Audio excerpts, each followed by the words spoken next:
As people begin stepping up their own measures to beat this virus, today the question was whether the government would too.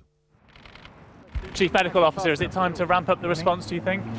This morning, officials and ministers arrived to make that call at another emergency COBRA meeting. It's very much looking at all the scenarios and under control. But for how much longer? Afterwards, the Prime Minister announced that while nothing has changed today, it is likely too soon.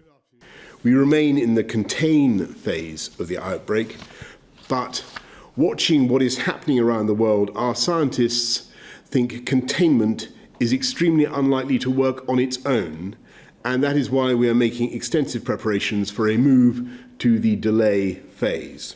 And delay won't just slow the virus, but potentially hold up millions who could soon be asked to stay at home.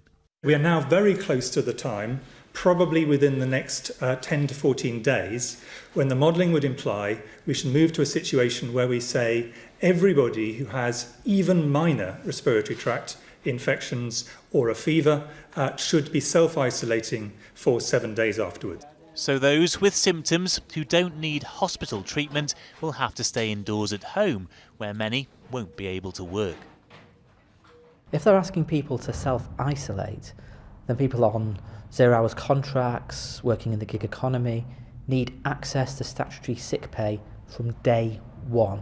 Otherwise, people will be asked to make a decision about financial hardship or their health. We don't think that's fair. The government's resisting even more drastic measures as the number who've died here reaches 5, including a patient in Wolverhampton and tonight another in South London, both in their 70s with underlying health problems. Today, France postponed this week's Six Nations match in Paris, while the country they were due to play also cancelled celebrations for St Patrick's Day in Dublin. Other governments across Europe are taking more drastic steps now. Are you suggesting that perhaps that's due to political pressure rather than sound scientific advice? And are you absolutely sure you shouldn't be doing the same thing?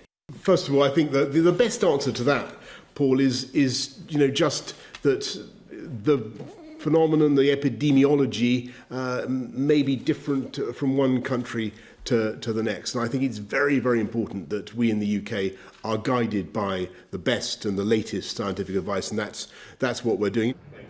This won't be the last update on this virus, as the government warns we may all soon see the symptoms of its spread. Paul Brand, News at 10, Westminster.